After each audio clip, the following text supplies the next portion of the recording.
Welcome to MMA on the Rocks. My name is Bill Welker, and you are listening to episode 168 of the podcast, or you're joining us live here on YouTube. Today is December the 8th. It is Sunday, and it has been about 3 weeks since we've done one of these. Actually, it's been about 5 weeks because I missed a few episodes. Yeah, well, it's been 5 weeks for the animal over here who's chilling on his couch. He's looking very relaxed right now. Yeah, fuck. I don't have a good excuse. I've been drinking and having a good time, enjoying the holidays. My sister got married. Jeff was there. I know I was there. I'm not telling you, Jeff. I'm telling the listeners. Who cares about them? They know. They listened to the last couple of episodes. Yeah, but people forget, they haven't listened to us in a while. They've been off. They've had to go listen to Brendan Schaub or some bullshit to get their MMA. Well, it's a good thing we're here. All right. So we're in kind of a precarious situation now because Jeff's got a bad cough. He's drinking tea. And while I was waiting for his ass to jump on the air, I've been sitting here just downing bourbon.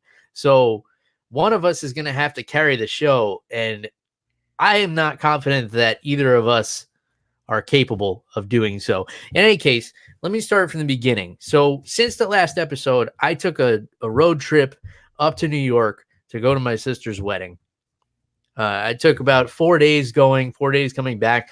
I had my laptop. I could have easily recorded a quick episode, but, Wi-Fi and Airbnb wasn't reliable. And, I was just drinking a lot. But my little sister got married, which was a big deal, and it was a good time. And people always ask me, like, do you like the guy that she's marrying? And it's kind of a funny story because they used to date when they were younger, in their early 20s. And then they split up for like 6 years. And during that time, I stayed friends with the guy. He's been on the podcast. The Portuguese man of war, Dave Bernardino, great guy. We've always been close friends. And then they got back together, and now they're married. And everybody kind of knew it was going to happen. I always stayed out of it.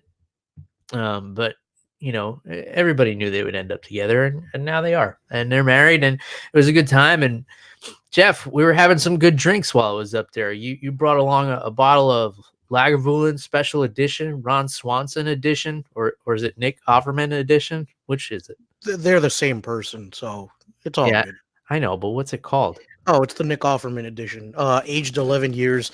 And Bill, it was so smooth going down, dude.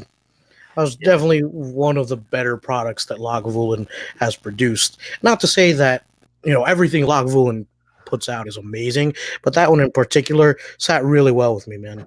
I did like it. I feel like 11 years is the sweet spot. Maybe the 16 is too aged, and the 8 is like a little too ripe or not ripe enough.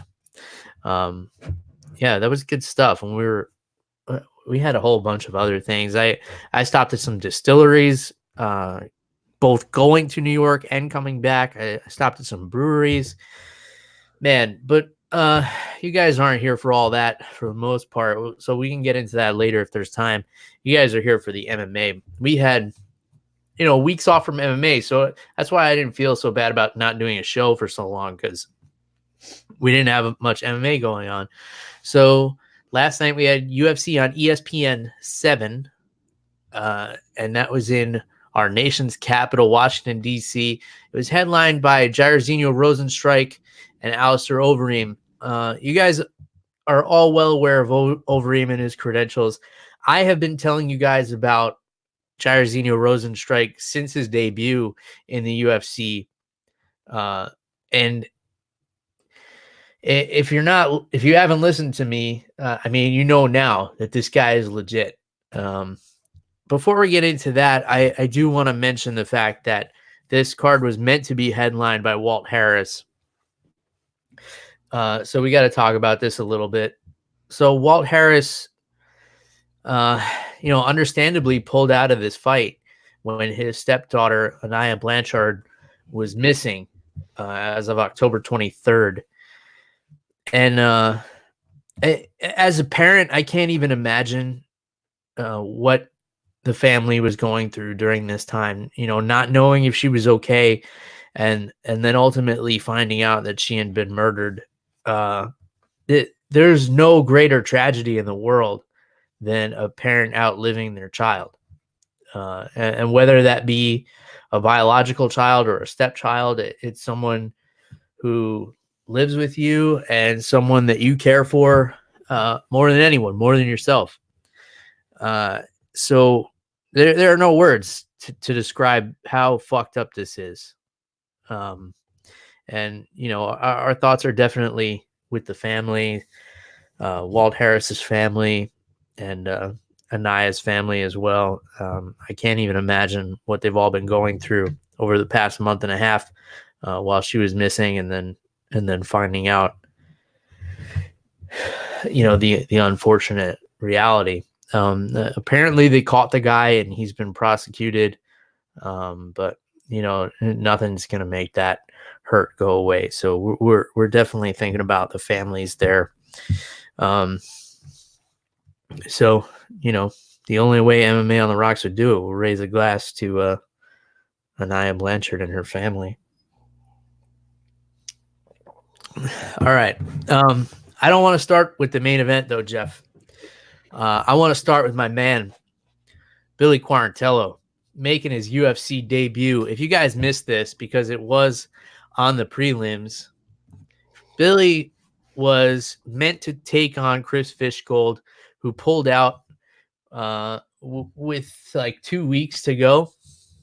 And Jacob Kilburn steps up. Jacob Kilburn, another Dana White Contender Series guy. He didn't get a UFC contract off that show, but he went on to have like 3 knockout victories in a row, something like that. Credit to him, takes a fight on short notice. So Billy says, I don't care. Whoever you're going to put in front of me, I'm going to do it. And you cannot script a better UFC debut than this. He came out and absolutely dominated Jacob Kilburn. I don't care, what level he is. He's a professional mixed martial artist, and Billy Quarantillo absolutely smashed him. And when you use a phrase like it couldn't happen to a nicer guy, that's an understatement when it comes to Billy. He's such a great guy. He's such a hard worker. I can count on 2 hands the times I've been in the gym over at Gracie Tampa South, and he hasn't been there. He's always in the gym.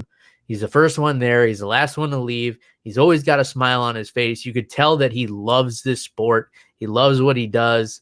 And, it was a career-defining moment for him. He's no longer the guy who used to be on The Ultimate Fighter Season 22. Now he's the guy who's a force to be reckoned with in the featherweight division of the UFC. Second round submission victory after just beating the hell out of this guy for as long as this fight lasted. So happy for Billy. Jeff, I know you had a favorite moment of Billy's debut. Let me hear about it. Bill, I was a fan of this guy before I even saw him fight, dude. He walks into Hulk Hogan's entrance music. I'm a real American. Bill, how can you not love this guy? I mean, and then he went to work on this Kilburn dude. I was praying to God that he would get a submission because it just wasn't fair to allow this Kilburn kid to get killed in there. Because if he hadn't tapped, that's exactly what was going to happen. Billy Quarantillo just went to work on him, man. And he just put on this killer pace, dude. Not a lot of guys can deal with pace. And for Quarantillo to keep up that pace for 2 rounds, it's a huge statement to his cardio, dude. Yeah, and that's what he does. That's what he does to everybody. I released a statistic on Twitter and Instagram before this fight. His significant strikes landed per minute average was 12 point something, which was pretty much double anyone else on the card. And of course you have the internet trolls who are like, but that's only based on his UFC performances. And yeah, but if you've ever seen Billy Quarantillo fight, you know that he's done this outside of the UFC on the Contender Series, on the Ultimate Fighter, and now in the UFC. The guy is a machine. I have rolled with him personally in jiu-jitsu, and this is just jiu-jitsu, and he really like keeps increasing the pace as the round goes on, and you're looking at the clock and like, how is this guy getting more energy as we're going here? He's an absolute machine. He deserves every moment of this success, and today's his birthday, so happy birthday to Billy. What better birthday present than a victory in your UFC debut? So yeah, all the shout outs to Billy Quarantillo. I'm sure we'll talk to him on the show. Of course, friend of the show. Sure we'll have him on here. I've been meaning to have him on, and we do it over a couple of drinks. So hopefully we make that happen. We got a lot to celebrate. You know, his birthday, just got engaged a couple of months ago. Big things on the horizon for this kid. And after watching him fight last night, who in the featherweight division is going to want to get in there with him? I don't think a lot of people are going to be calling Sean Shelby and saying like, yeah, give me that guy. Another guy that people aren't going to be signing up to fight anytime soon is Jairzinho Rosenstruik. I've been telling you about this guy for months now, at least 10-0. Here's the phenomenal thing about this main event, Jeff. This guy was losing 4 rounds to nothing. Overeem had a perfect game plan. And you called this one. You went Babe Ruth on this one, too, because I texted you and I said, this is a masterful performance by Overeem, but it's kind of putting me to sleep. 4 rounds to nothing. The experience of Overeem looked like it was going to prevail. And then with 4 seconds to go, Rozenstruik says, you know what? I'm going to take this one tonight, and I'm going to take a chunk out of Alistair Overeem's face. And he lands kind of a modified Superman punch, just at the right angle to rip Overeem's upper lip basically in half. When you look at a close-up of it, it looks like there's a shadow puppet of like a jackal or a coyote that's just like creeping there on his face. But no, that's a chunk of his face missing. So Rozenstruik proved a lot of things. I mean, he proved that he could survive on the ground when he gets taken down. Granted, his jiu-jitsu didn't look good at all, but he survived. He wasn't submitted. He wasn't TKO'd down there. And he showed that he can go a full 25 minutes and still have dangerous knockout power. So he made some big statements, called out Francis Ngannou. I've been on the bandwagon of this guy for a long time, longer than anybody else out there. I haven't heard anybody talking about him as much as I have on this show. And I've been telling you guys to check him out. He's only been to decision 1 time in 10 fights. Knocked out Andrei Arlovsky, knocked out Alan Crowder, knocked out Junior Albini. And that's just his UFC credentials. That's just this year, dude. Yeah, that is just this year. That was his UFC debut was February. So maybe a late contender for Fighter of the Year. Steps up on short notice to take this fight because of the unfortunate circumstances that led Walt Harris to pull out. And then calls out Francis Ngannou. Who does that? Nobody does that. I haven't heard anybody call out Francis Ngannou after a fight. I don't know. Give me your thoughts on this main event, Jeff. Bill, man, when you texted me that this masterful performance was going to sleep, my response, and I posted this on Twitter, was, don't worry, Bill, because Overeem's going to be going to sleep very soon. Dude, just the end of that 4th round, man. Yes, Rozenstruik lost the round, but at the end of that round, he had Overeem hurt. And you could see it. There was a couple of strikes. There was an overhand right that landed that really made Overeem start thinking about moving forward. And then in that last round, man, Rozenstruik, he just didn't look as tired as I thought he would be for his first 5-round fight. And man, he just had this look in his eyes that you could tell, man. He was focused. He was throwing his punches right down the middle. And with 4 seconds left, Dude, that overhand right, like you said, man, it just ripped Overeem's lip in half. It reminded me of when Robbie Lawler fought what's his Roy face? McDonald. Yeah, Rory McDonald the second time. I guess we could do a side by side who wore it better. Um, I think Overeem wins this one though, man, because his lip was just hanging off of his face. Yeah. Um, Great performance from Rosenstruik, dude. I think we can vote him as Rookie of the Year for 2019. He's got my vote for sure. I mean, I've been on the bandwagon since before the Albini fight. I've been telling you guys to keep an eye out for him. He's got like, I think 90 Muay Thai fights, something like that, kickboxing fights. And Overeem knew that, which is why he was so tentative in there. We all know Alistair Overeem's K1 Grand Prix world champion at kickboxing. And he was tentative in there with Rozenstruik. He knew what he was getting into. He knew he had to play it smart, and he did. And, a lot of people saying, the stoppage, and it was only 4 seconds. And the thing was, if Dan Miragliotta doesn't come sprinting over, maybe Rozenstruik doesn't back off, and maybe Miragliotta doesn't get there to stop it in time.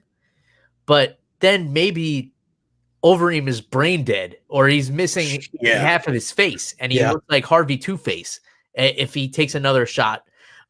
So, I mean, it's tough because it was 4 seconds. If it was even like 15 seconds, and you had to stop it there, it'd be a little different. But like, you could have let him stumble over, and maybe he could have shelled up for 4 seconds. He would have won the fight easily. Even if you give a 10-8 to Rozenstruik. When I say he was losing the first 4 rounds, all 3 judges had it 4-0 for Overeem. They read the scorecards.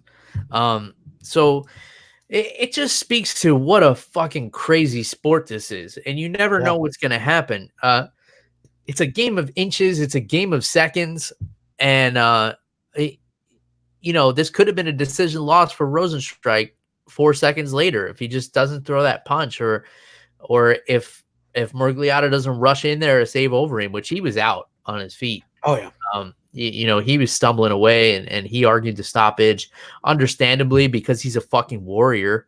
And he had a great attitude about it after. He put out a tweet like, "Hey, my face isn't looking so sexy right now. It's getting stitched up. I hope you guys enjoyed the fight." I fucking love Overeem. Not just because he follows me on Twitter, but may or may not listen to the show. But he's got 2 of the biggest highlight reel finishes against him, with the Ngannou knockout and now this. These are going to be replayed forever, and he still has such a great attitude. So you got to respect Overeem. He's a fucking legend. I think this was his 90-something MMA fight. Who I don't respect, Jeff, is people who miss weight by fucking 5 pounds, like Cynthia Calvillo. And she really got away with one here with a majority draw against Marina Rodriguez. Rodriguez dominated the first 2 rounds. It was all her. The stand-up was all her. Calvillo, she almost finished her in that 3rd round. But if you're a judge judging this fight, don't give her the 10-8. She might have deserved it, but don't give it to her. She cheated coming into this fight. Don't give her an advantage when you're scoring this. And this is why I think if you miss weight, you should start at a disadvantage. You should have a point deducted. And that would have made all the difference in this fight in particular. It was one of 2 draws we saw on the night. And it's fucking frustrating because Marina Rodriguez went in there. Her camp was really upset. She's got to go in there against flyweight, basically. A light flyweight. I won't even call her a strawweight. And there's no excuse for this. I used to be of the belief like, women are different. Their bodies hold water differently certain times of the month. But then our buddy Serena De Jesus debunked that for us. And you can look at that at the highlights on our YouTube page if you guys have never seen that clip, because Serena explains to us exactly why that shouldn't be an excuse for anybody. And it's just so frustrating. And Marina Rodriguez, got robbed of a victory because somebody cheated. Basically, that's all I have on it, Jeff. What do you think? Yeah, dude. This was a fucking robbery, bro. Marina Rodriguez clearly won the first 2 rounds. Fuck Cynthia Calvillo for missing weight, dude. It's just not the first time it happens either.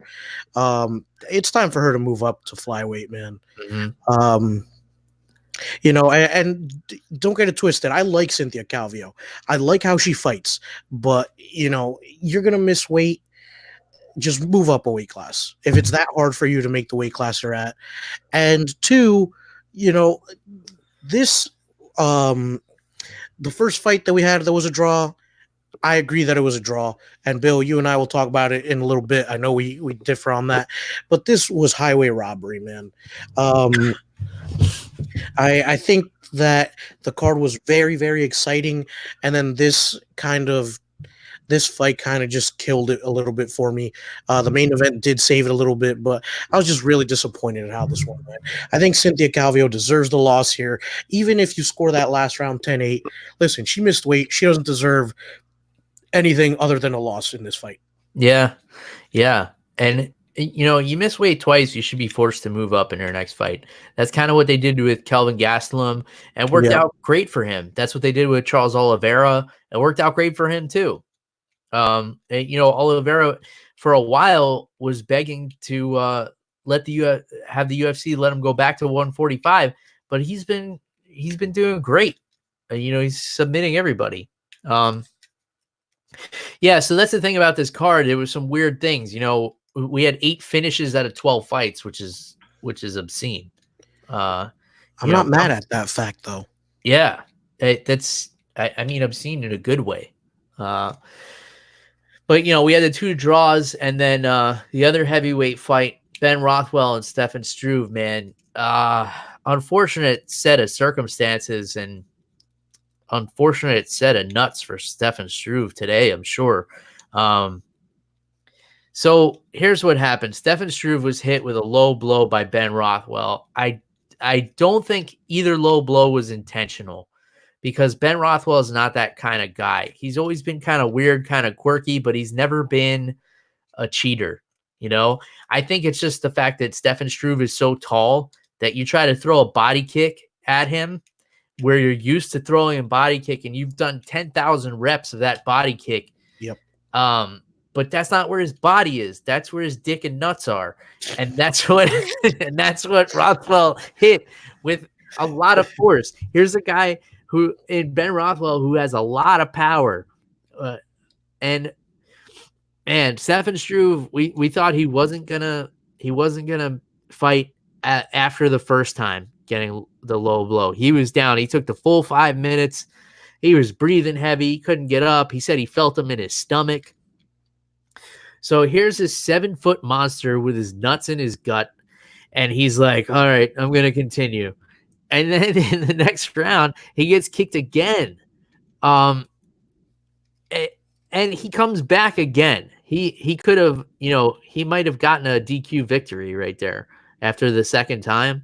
I think if he said he couldn't continue, that might have been a DQ in his favor. And but it might not have. And Dan Miragliotta kind of told him, like, hey, you're winning the fight. If you can stick it out, I think it would be in your best interest, or make it to the end of the round. I think it would be in your best interest, which he's not supposed to tell him. He was trying to cover up his microphone when he told him that. But luckily, there's never any repercussions for the referees, so we don't have to worry about anything happening to Dan Miragliotta over that. But he shouldn't be telling him stuff like that. But he felt for him because his nuts were in his stomach, which still, like, Stefan Struve's nuts were taller than me last night. I'm about 5'6", and his nuts were like halfway to his pecs. So yeah, it's probably about 5'6". And in any case, he comes back the second time, and then Rothwell knows he's down because he got a point deducted, and he just unleashes on Stefan Struve, knocks him out. It was a clean, fair stoppage, in my opinion. But, he was definitely compromised by those 2 low blows. And and there's no other way to look at it.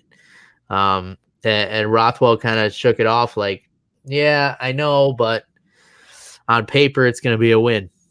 And that's unfortunately the way it's going to be remembered. Nobody's going to remember that all this happened. But man, unfortunate set of circumstances for Stefan Struve because he looked fucking good up to that point. He was really stifling Ben Rothwell in this fight. He was using his range well, and when Rothwell was closing the distance, he was making him pay for it. I don't know. Give me your thoughts, Jeff. This fight had a nutty ending. Yeah, I mean, it was nuts. It's unfortunate. It really is. Especially because Ben Rothwell fought really well. Like you said, man, in that third round, he was using the clinch really well, pulling Stefan Struve down and really nailing him with these uppercuts, man. Jeff, this fight ended in the second round. Are you sure? Yeah. It didn't end in the third one? No, it ended at 4. Oh, shit, it did. Okay. Round 2. Okay, I thought it was the end of round 3. Wow. Okay, I added a round in my head. But well, it felt like it went on that long because we had 2 5-minute breaks. Right. But anyway, yeah. In that second round, the uppercuts were doing damage. You could see Stefan Struve, his legs were getting wobbly under him. So it's a shame that, yeah, man, how do I put this? I think that Stefan Struve probably let Dan Miragliotta sway him a little too much. I can't blame Dan Miragliotta because Struve was winning.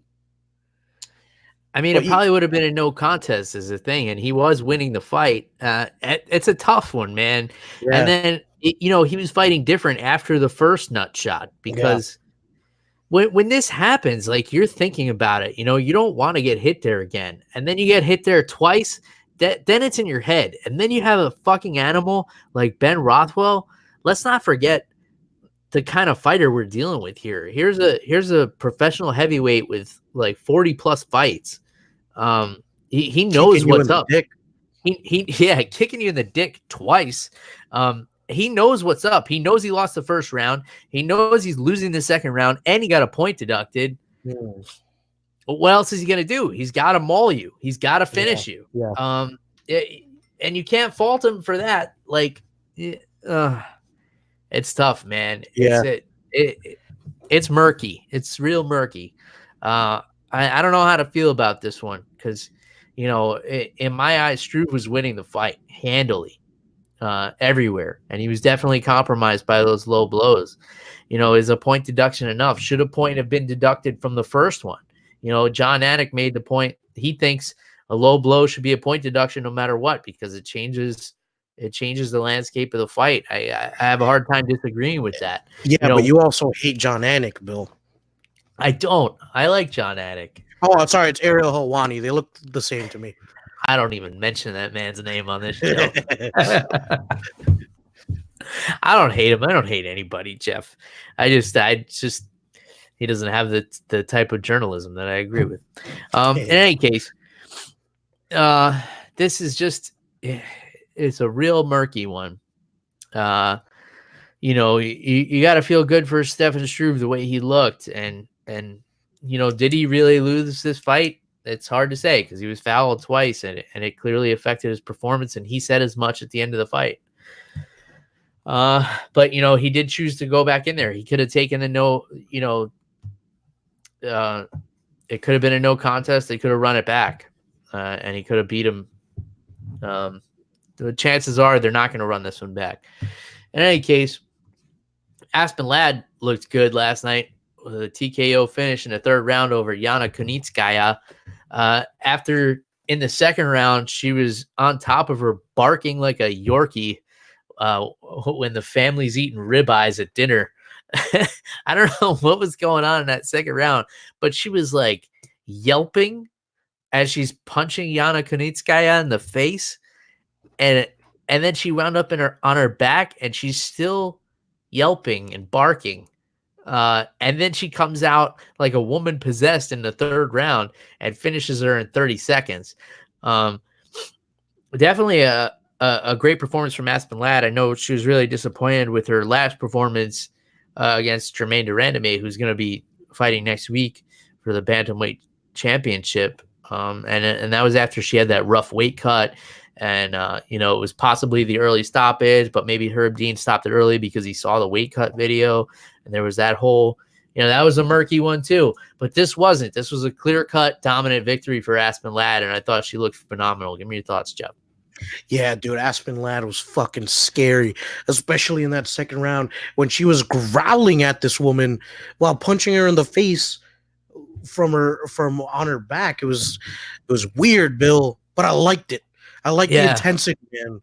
And then she comes out, and her coach in between the second and third round says, "Listen, I want you to punch her, and then I want you to keep fucking punching her," which, Bill, I think was the best advice for that moment in time. Aspen Ladd comes out, punches Yana Kunitskaya in the face. She hits the floor, and then she starts screaming at her while she's punching her on the ground again. Mm-hmm. Good stoppage from the ref.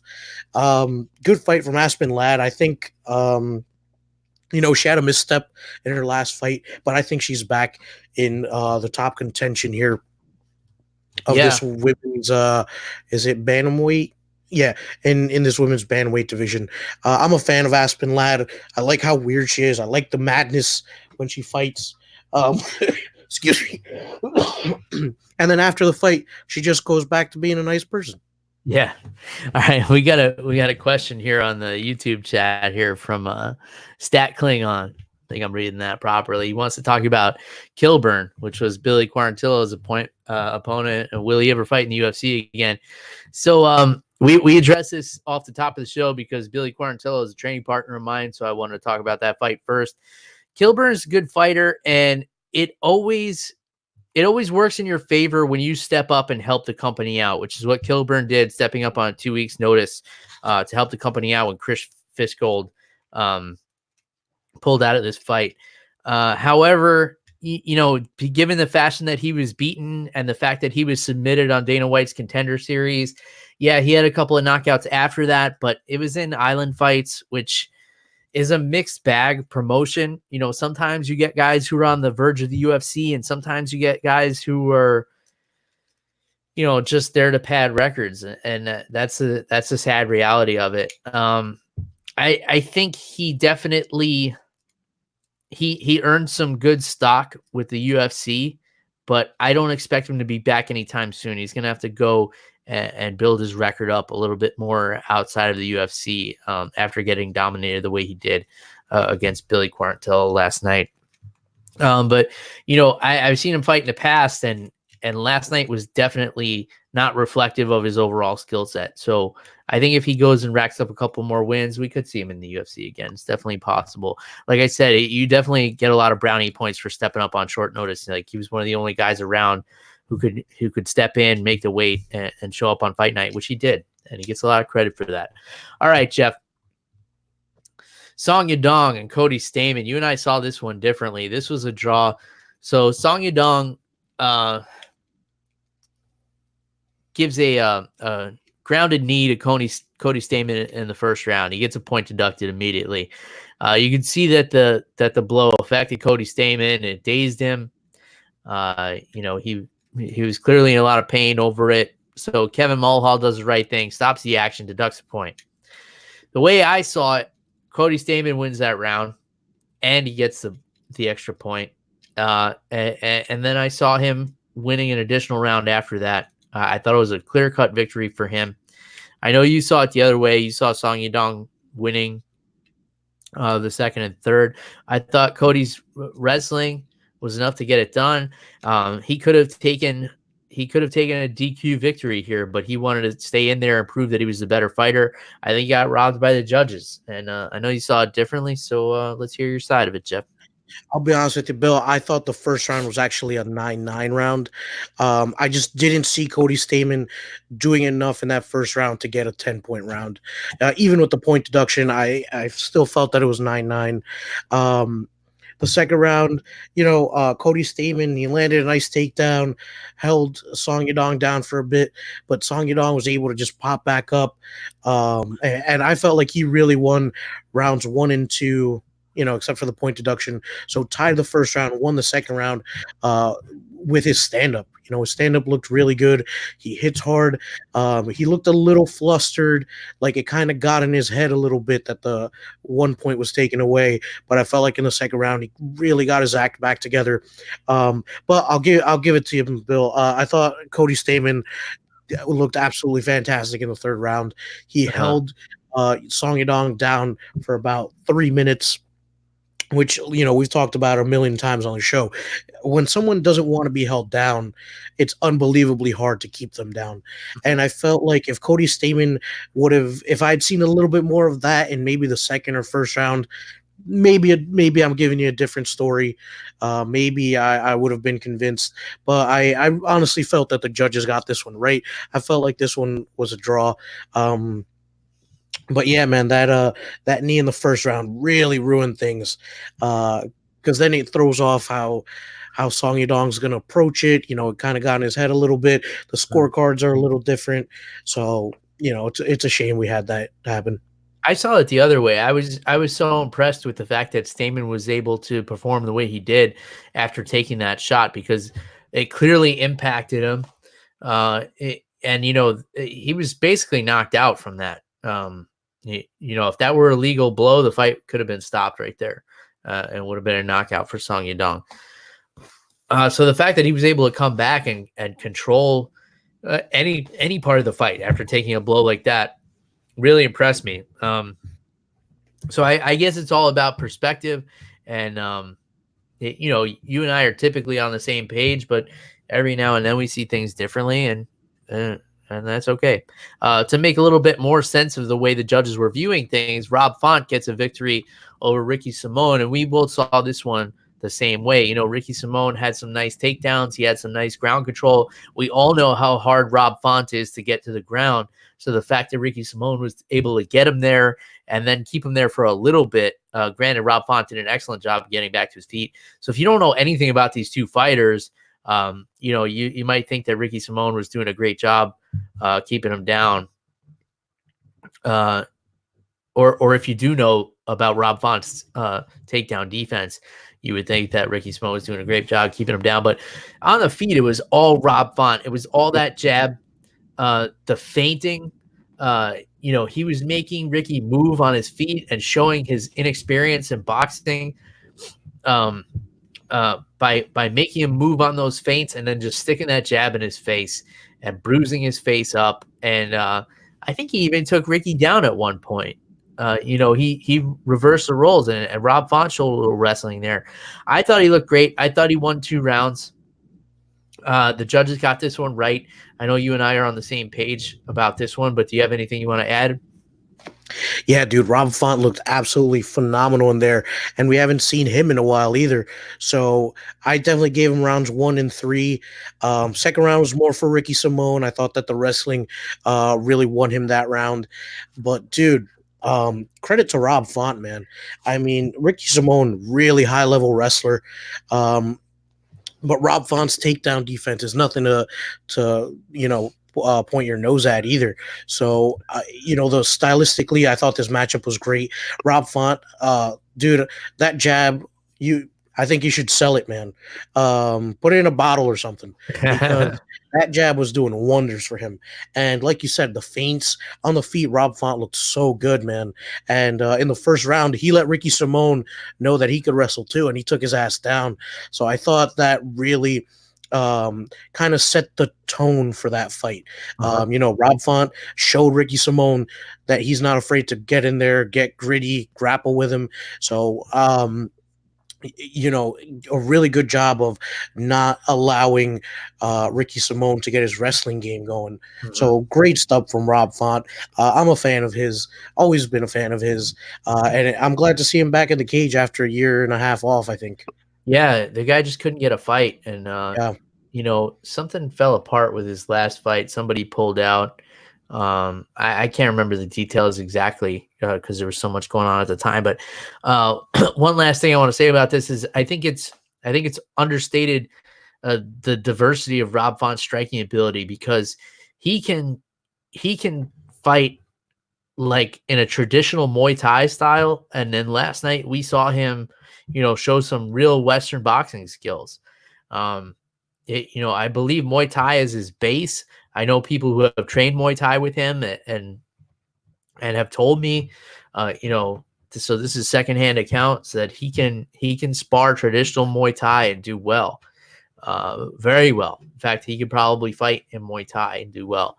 But last night he showed more of a boxing style, which, is an effective style to use against a wrestler like Ricky Simone, because he's changing levels and you're using those feints and sticking the hands in his face. So great performance by Rob Font. Great performance by Tim Means last night, who put it on Thiago Alves, knocked him back to 2014, where he left his career.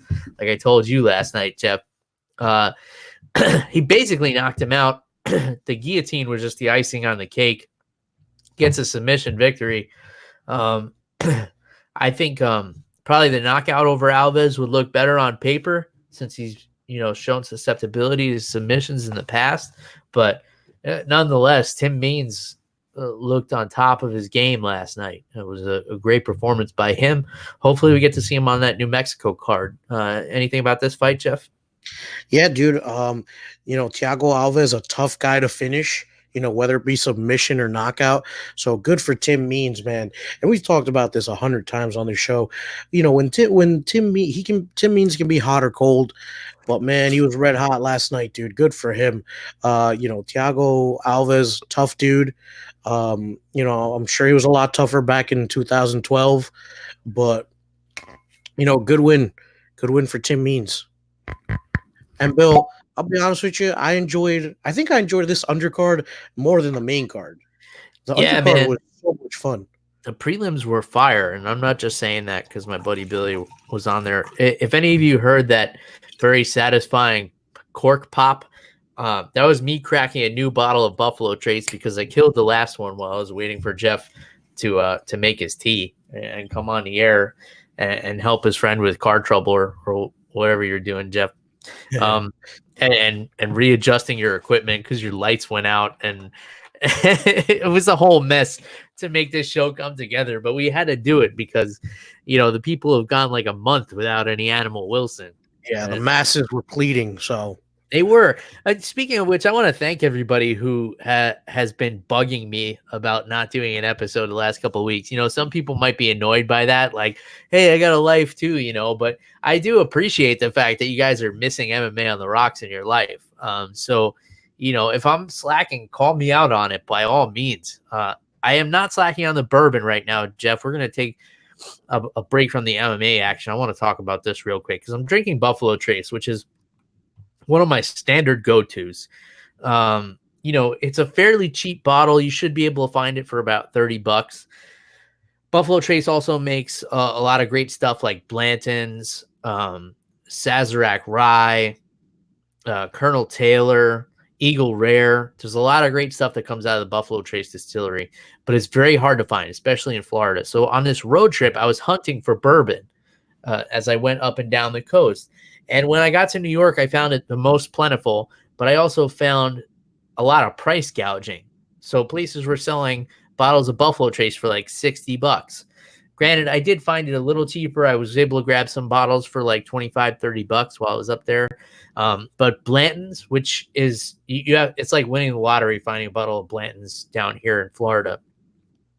And I was, bottle of Blanton's should go for like $58-$60.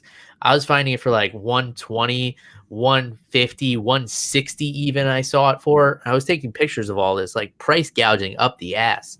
And a lot of other stuff too that I really enjoy, like Weller, which also comes out of the Buffalo Trace distillery.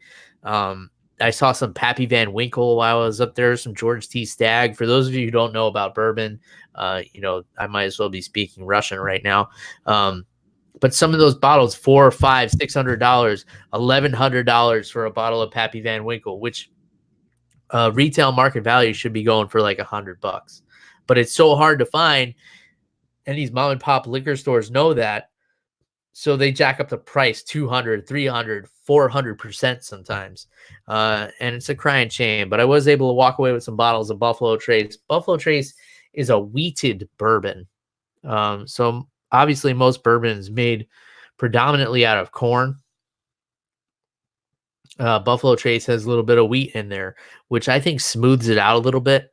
And then, bourbon is also made with rye, which makes it a little spicy. But the corn brings the sweetness. The wheat brings the smoothness. So if you're live in an area where you can easily get your hands on some Buffalo Trace, do so by all means. All right, let's get back to the action here, Jeff. Whoa, Bill. I got to stop you right there, bud.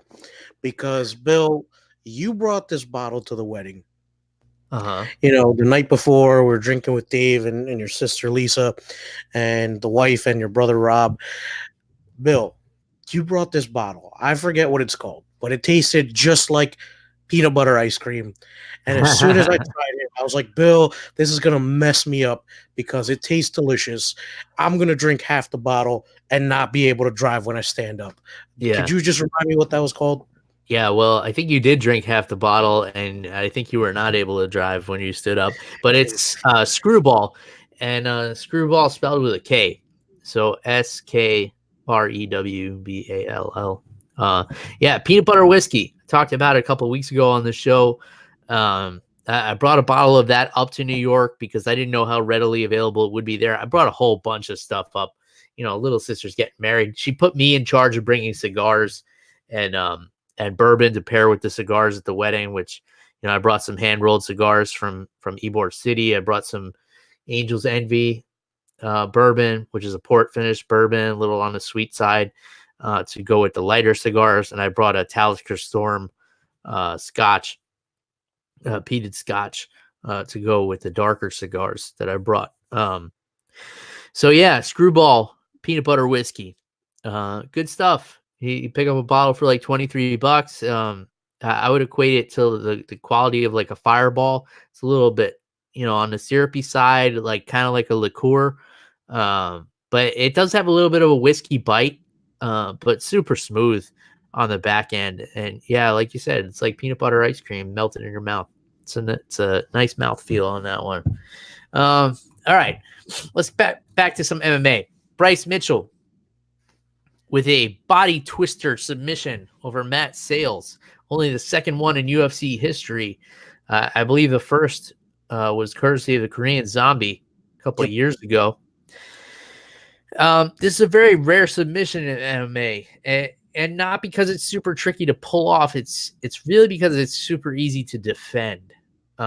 And Sales kind of looked like a fish out of water on the ground. Bryce Mitchell was all over him. His transitions were beautiful. He looked great. He had great top control. A lot of this is going to get lost with the finish on a lot of people because it's something a lot of people haven't seen before. The reason a lot of people haven't seen it before is because a twister is the kind of submission that once you've been caught in it once, maybe twice, and you learn the defense, never again. So this is obviously something Sales hadn't seen before. You could tell he was panicked. All you really have to do is kick the foot off. So kick your opponent's foot off that's trapping your leg, and you should be able to slide out of it. Not only slide out of it, but turn into their guard. But Sales looked very panicked down there. He looked like he hadn't seen anything like this before. What it does is it pins your leg down, and it torques you from your neck in the opposite direction and twists your spine. It puts a lot of pressure on your spine. It's very painful, very uncomfortable. And of course, Bryce Mitchell gets the tap from Matt Sales. I don't want to take anything away from Bryce Mitchell here, but I just want to be clear about the fact that the reason you don't see this a lot in MMA is, one, because it's risky, because it's so easy to defend, and you could end up giving up a dominant position like having the back and ending up with your opponent in your guard, which is very dangerous in MMA because you can get punched in the face when someone's in your guard. But a great performance by Bryce Mitchell. I would more applaud him for his top control and his transitions. They were beautiful. And he was putting a beat down on Matt Sales before the submission was even close. So a great performance by him, and I definitely applaud him for that. Give me your thoughts, Jeff. Yeah, dude. Bryce Mitchell's ground game was looking fantastic, dominating every aspect of this fight. But yeah, dude, for the twister, even if your leg is caught and for some reason you can't get it out, as long as your opponent doesn't get their arm around your head, you're fine. Mm-hmm. You know, that's part of it too, and I think people forget that is because Bryce Mitchell, he had to work to get his arm around the shoulder and head of Sales here, and if Sales had stayed a little bit calmer, I think he could have gotten out of it. But at the same time, you can't blame him for freaking out. Bryce Mitchell's grappling was on point last night. His transitions were fantastic. Just showing so much control. And even if he didn't get the twister, he was probably going to get Sales back here. So either way, it was 6 eggs in one hand or half a dozen in the other. So great performance by Bryce Mitchell. Super impressed by him. Hopefully Reebok gets him those cameo shorts. Yeah, man, he's been asking for those for over a year now. And apparently he's willing to beat up some politicians for Donald Trump. So, all right, kind of a weird flex, but okay. I mean, you're in Washington, D.C. I guess, give a shout out to your commander in chief. Joe Selecki, dominant performance over Matt Wyman, beat the fucking piss out of him. I tweeted as a joke, like, even Mario Yamazaki is watching this fight in his living room and screaming, "Stop the fight" at his TV, not knowing at the time that the referee in this fight, Jeff, Fernando Yamazaki. Tell me they're related, Bill. I don't know. I didn't really like, man. They do, but I don't want to jump to conclusions here and be called a racist, because that's what happens in this day and age. You say stuff, and then the next thing, it's viral, and I'm a piece of shit. Yeah, that's because of this nerf society that the internet has constructed around us, where everybody gets triggered by everything, Bill. It's also because I am actually a piece of shit. So that has something to do with it. Well, that goes without saying. Thank you, sir. That'll be the last peanut butter whiskey I ever send your way. All right. Yeah. Verna Jandiroba, submission over Mallory Martin in the second round. And then a big knockout victory by Mahmoud Muradov over Trevor Smith in the curtain jerker. Anything else on this card, Jeff? Because I want to move on. We have so much more to talk about, and we're already creeping up on an hour here. Yeah, no, I'm in the same boat. Let's talk about next week, man. End of the year card here. Yeah, this is a big one. And it kind of crept up, and there's really like no hype about this card, in my opinion. Like, maybe I'm too close to the forest to see the trees, but 3 title fights. And this is fairly unheard of. I don't remember last time we saw this. And the main event is a grudge match between 2 guys who fucking can't stand each other. I mean, they almost got in a fight at a buffet line at the MGM or something.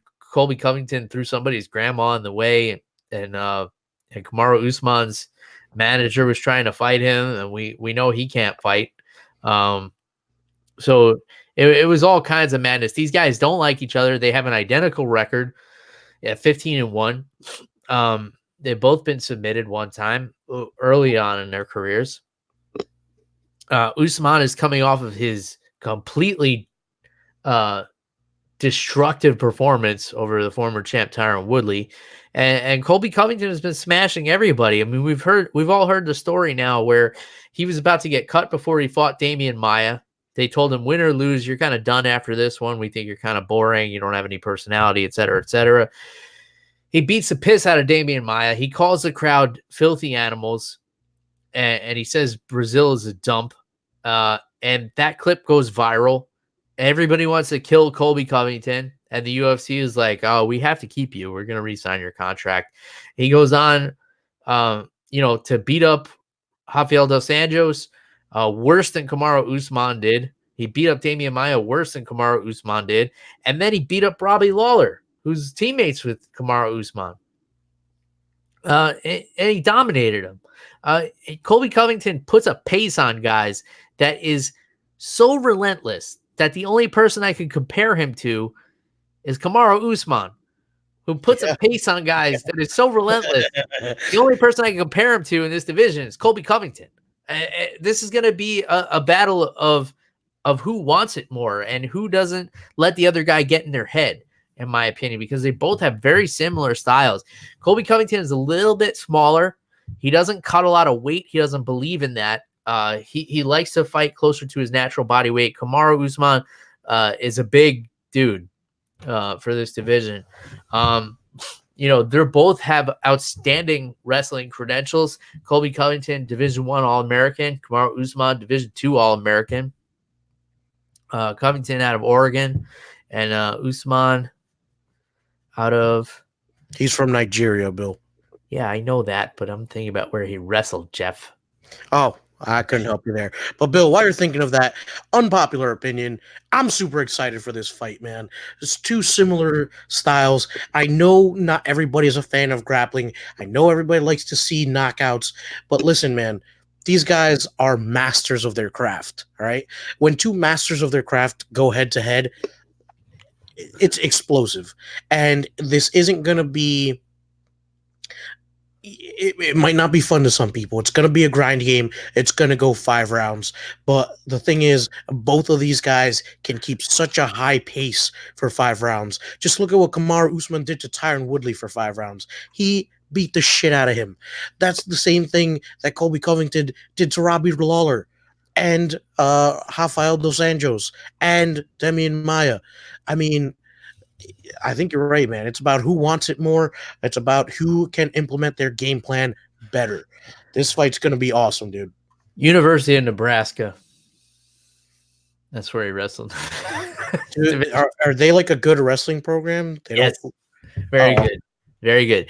And a lot of people think like, oh, Division I All-American, way better than a Division II All-American. Not the case. We saw that when Kamaru Usman beat up Tyron Woodley and took him down at will. Tyron Woodley, Division I All-American out of Missouri, and wrestles and teammates with Ben Askren. But the thing about Division II is, because they're called Division II, it's like number 2, like it's second best.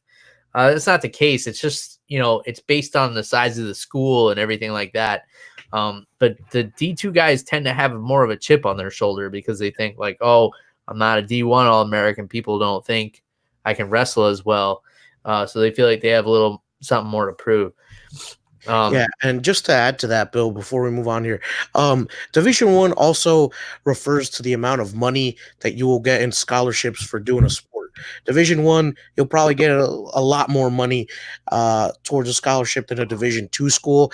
It really has nothing to do with skill level or brackets or anything like that. It's more of a money thing. Generally you want to go to Division I school because doing a sport or playing a sport for that school is going to get you more scholarship money. For sure. The school I went to, they were Division I for lacrosse, which I was. A lot of people probably don't know this about me. I was a lacrosse player in high school, and I was going to play D1 in college, but I blew out my knee, and it would have been a full ride because they were Division I. But I think for football they were Division III. I went to University of Albany for my undergrad. That's neither here nor there. In any case, the co-main event. And I have to stress co-main event because this could be a main event any other weekend. Max Holloway defending his featherweight championship against Alexander Volkanovski. And, it's not too often that we have a defending champ coming off a loss. I don't know that this has ever happened because obviously Max Holloway moved up in weight to challenge Dustin Poirier for lightweight championship, was unsuccessful there, went the distance with Poirier, didn't look terrible, won rounds against Poirier, but he's going back down to featherweight, defend his championship. So the real X factor here is like, how is he going to readjust going back to featherweight? Has he been super disciplined with his diet? We know he's struggled with weight in the past. He's never missed weight, but he wasn't able to fight Khabib at 155 pounds because of the weight thing. We know he walks around very large. Volkanovski, another big dude, used to walk around 200 plus pounds as a rugby player in Australia. Stocky, powerful guy, good wrestling, a lot of power.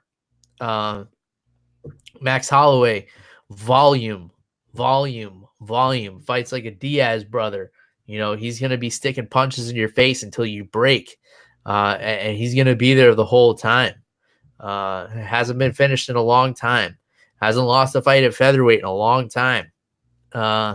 So, man, this is a coin flip for me, Jeff.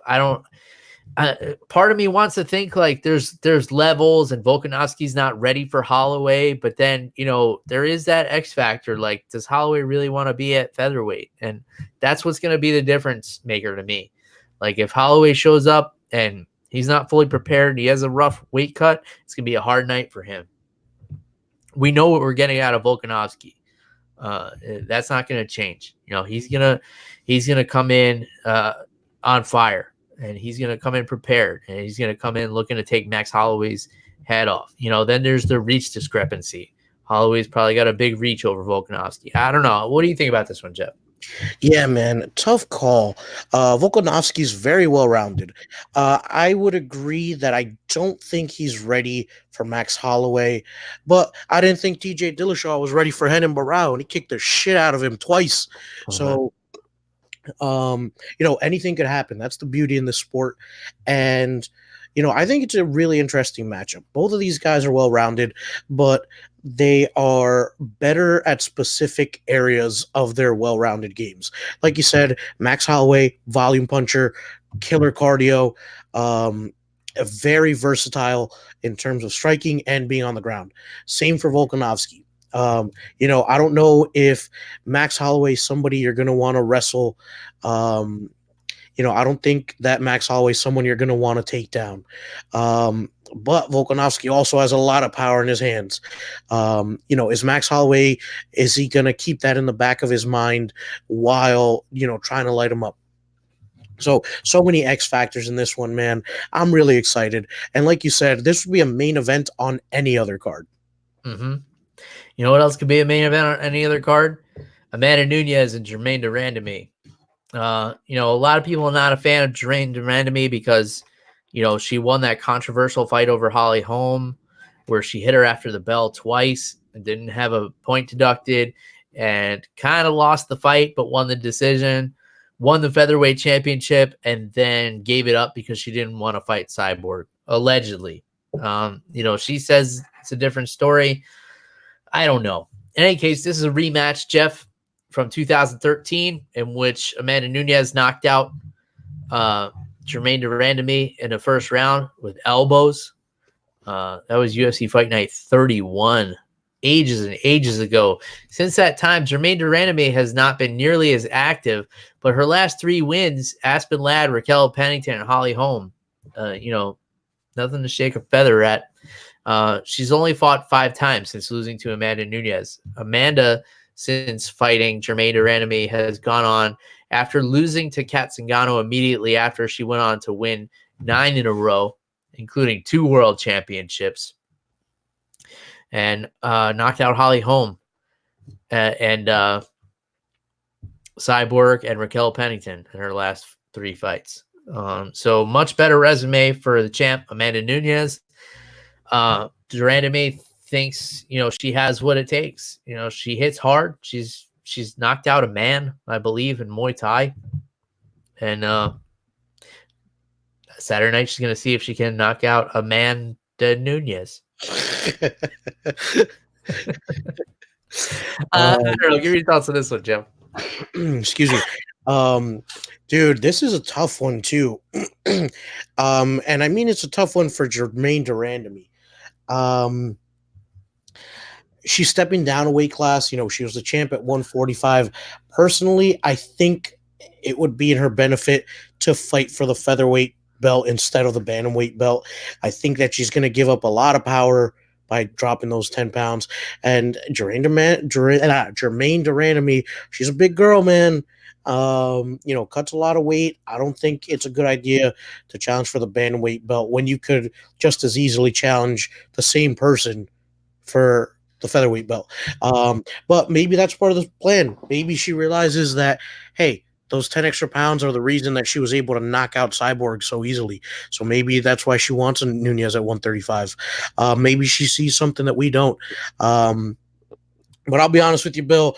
I have had a lot of doubt in Amanda Nunez, and it has never gone well for me. So I think that Nunez has got this one in the bag here.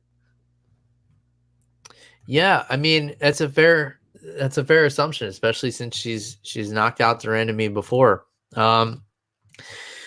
This card is an interesting one, Jeff. I'm surprised it's not being talked about more, probably because there's been so much time off and holidays and everybody's busy Christmas shopping, whatever other bullshit they're out doing. I don't know what you guys do. But whatever you're doing, you're not talking about MMA as much, at least from where I'm sitting. But I'm going to throw some fights your way, Jeff. You tell me which one sticks out to you the most. Hit me, Billy. We got Marlon Moraes and Jose Aldo making. You're good. You don't need to mention the other ones, man. Bill, I saw that one too, and I knew that was going to be the first one you were going to bring up. Dude, I don't even need to hear the other ones. I think this fight's going to be explosive. Marlon Moraes, a monster at the bantamweight division. The only loss he's had recently is to Henry Cejudo, who's the current champ. Listen, Jose Aldo, former 145-pound champ. This could be his way back to a title shot rematch against Henry Cejudo. Jose Aldo cutting down to 135. Bill, I saw a picture of him today. He looked like he had aged 1,000 years. Yeah. I don't know, man. Jose Aldo struggled to make 145. Now he's older. He's still a thick dude, man. I don't think it's a good idea for him to cut to 135. But I'm still excited to see what happens. Both of these guys are killers in the octagon. People forget excuse me, people forget about Jose Aldo. Towards the tail end of his career, okay, he lost to McGregor, he lost twice to Holloway. That's 3 losses, but he's got so many wins. And people have tried more than once to beat him, and they couldn't. Mm-hmm. So you cannot sleep on Jose Aldo, man. I think this fight's going to be fireworks. I think this is a co-main event if it weren't for the fact that we have 3 title fights. Yeah, for sure. I mean, the only thing I'm worried about is Aldo making 35 because he's talked about moving up in weight to 155 when he was the champ. Yeah. He doesn't look good. He looks like death already. He looks like Skeletor. Yeah, and he looks like he has AIDS. And it's not even Bill, this is a family show, man. No, it's not. We have a parental advisory. It's at the beginning of the show, Jeff. This show's not meant for children. I make sure to include that. He doesn't look good, and it's not even fight week. He's not even cutting weight yet. So whatever picture we saw of him, it could have been from 2-3 weeks ago. Not a good story. In any case, Peter Yan and Uriah Faber, Mike Perry and Jeff Neal, Ketlin Vieira and Irina Aldana, Matt Brown and Ben Saunders, Jessica I and Viviane Araujo. Oh, and I'll give you one more, Jeff. Ian Heinisch and Omari Akhmedov. Yeah, Bill, I'll be honest with you. I think we're getting spoiled with this card, man. Top to bottom, fantastic. I want to watch each and every one of these fights, man. But if I had to give you just one more, I would have to go with Peter Yan versus Uriah Faber. Peter Yan's been tearing up that bantamweight division as well, man. He could make a bigger statement by beating Uriah Faber than Marlon Moraes, who's already had his shot at Henry Cejudo. 35. So I'm really interested to see that. I'm a fan of Peter Yan. I think he's well-rounded. He's got these awesome judo trips that he uses all the time. His striking is vicious. He's got cardio for days. Mm-hmm. And, I don't think Uriah Faber can take him lightly, man. Yes, Uriah Faber's a legend, but he's also like 42. Yeah. So, the game is starting to change. I know Uriah Faber's always been a master of his craft, always been very well rounded, but I think that Peter Yan is a very dangerous fight to be taking. Coming off of a big knockout win over Ricky Simone, though, is Uriah Faber. So let me throw this question your way, Jeff. We got 2 bantamweight fights, all high-ranked, highly notable fighters. With a win on Saturday night, who is most likely to get a title shot against Henry Cejudo? Marlon Moraes, Jose Aldo, Peter Yan, Uriah Faber. Damn. I got to give this one to Peter Yan just because of how devastating Henry Cejudo won over Marlon Moraes. Mm-hmm. Maybe Uriah Faber too. I think Uriah Faber versus Henry Cejudo would be fantastic. As for Jose Aldo, I think he makes bantamweight on Saturday. I don't think he ever fights a bantamweight again. I think that once he feels that weight cut, I don't think he wants to put his body through that again. The guy walks around at like 190, dude. Yeah, I think he's just way too big to make bantamweight ever again.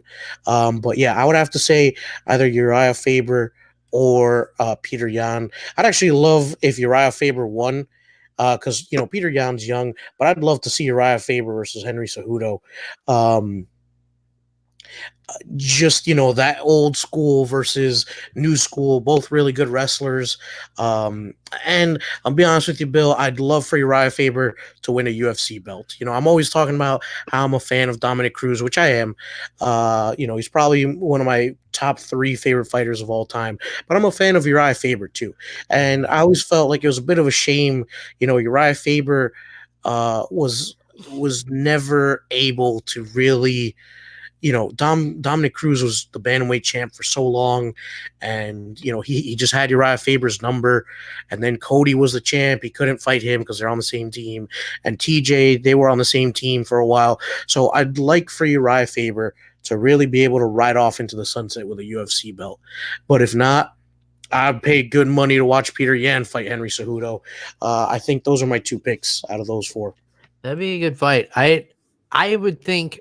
I always have to give the marketing perspective, Jeff. Out of those 4 names, if Uriah Faber comes away with an impressive victory, he's getting the title shot. Yeah. He and Henry Cejudo have a little bit of heat. Cejudo has called him out. They've trained together a little bit. It was like 10 years ago. Apparently, Faber brought Henry Cejudo in to help out with a little wrestling for some training camp or something. It's an interesting matchup. Uriah Faber is a name that will always sell. He's the most well-known out of those 4, even though Jose Aldo has a victory over him, a very dominant victory at that, which was one of the times that Uriah Faber was denied that UFC gold that you talked about. Granted, he was a champion in WEC, which held all the lower weight classes before the WEC was acquired by the UFC. So in the record books, he's technically been a UFC champion, but he's never had that UFC belt. It's kind of like a gray area because, the UFC bought the WEC and then moved all those weight classes over at the same time that Uriah Faber lost his championship. In any case, I think the sleeper fight on this card is Ian Heinisch and Omari Akhmedov. Ian Heinisch coming off that loss, we're going to have to see how he deals with returning after his first loss in the UFC. He had a rough time with Derek Brunson. He was looking like a world beater before that. So I would like to see how he's going to bounce back. And Omari Akhmedov is a really tough challenge for anybody in there. That's a tough dude. And then Ketlin Vieira, undefeated at 10-0 against Irene Aldana. I think that's a fight to keep your eye on too. And you can't ever turn away from the TV when a Mike Perry fight is on. Yep. The wild brawling style of Mike Perry, which is like surprisingly technical at times, against the very stiff, rigid technical style of Jeff Neal. Will Perry be able to lure him into a brawl? Will Jeff Neal be able to pick Mike Perry apart? that's an interesting style matchup that I like a lot. Will Perry implement some of his wrestling? Will he make it dirty? Push Jeff Neal up against the cage? Get some dirty boxing going. That's an interesting fight to me. This is a really fun card. Matt Brown and Ben Saunders. Surprised that these guys have never fought before. That's kind of like, this one has to be like a loser leaves town kind of fight. Because Matt Brown has retired like 6 or 7 times, I think. And, Ben Saunders had a rough go of it lately. But, for nostalgia purposes, I'm all in. Yeah, absolutely. All right, Jeff.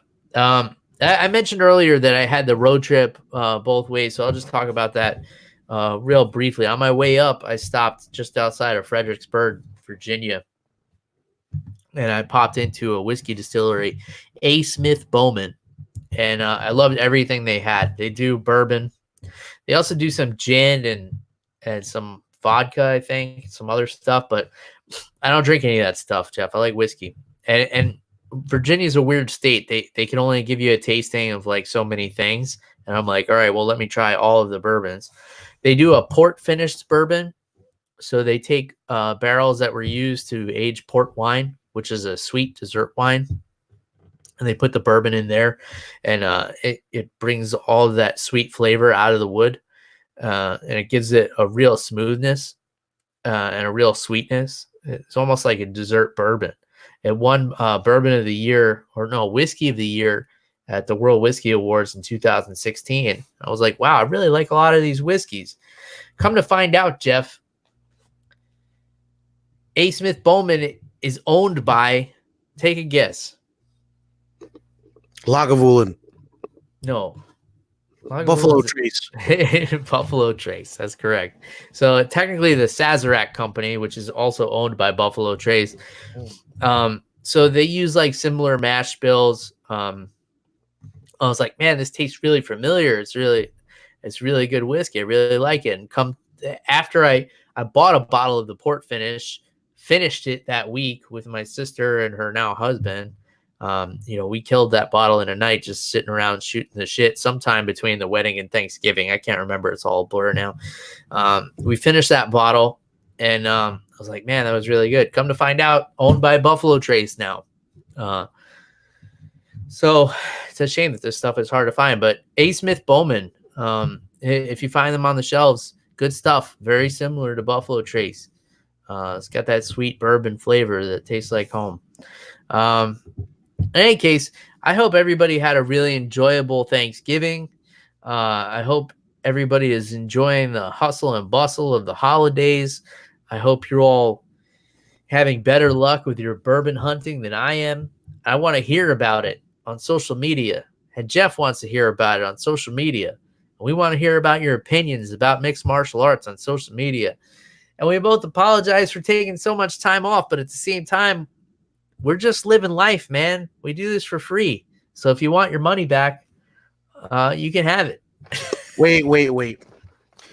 People, fans of MMA on the Rocks, you are never fucking getting your money back. I'll give them double their money back, Jeff. No, but Bill, man, it was awesome having you up here, dude. Seeing Dave and Lisa, seeing your whole family, Uncle Tom, who does not have a cabin. Yeah, dude. Honestly, I took a day off from work, and when I got back, it was madness, but totally worth it. It was so much fun seeing you guys, running around, helping out with everything, getting breakfast before the wedding, super fun. And listen, man, I know we missed a few weeks from the show, but listen, we're celebrating life and blessings, dude. So yeah, it is all good. Yeah, and you guys can, if we're not putting out the audio and video content for you guys, can always follow along the journey on social media. Try and keep up with that as much as possible. If you guys want to get a hold of Jeff, it's at @animal_Wilson on Twitter and Instagram. And you guys know how to get a hold of me. It's at MMA on the Rocks, Twitter, Facebook, Instagram. Yeah, it's right here. You can send me an email, MMAonTheRocks@gmail.com. You can visit our website, read some articles, things that I wrote. We're very accessible. So don't feel like we're not just because we're celebrities. In any case, let us know what you guys are thinking and drinking out there throughout the holidays. Until next time, cheers, everybody. Goodbye.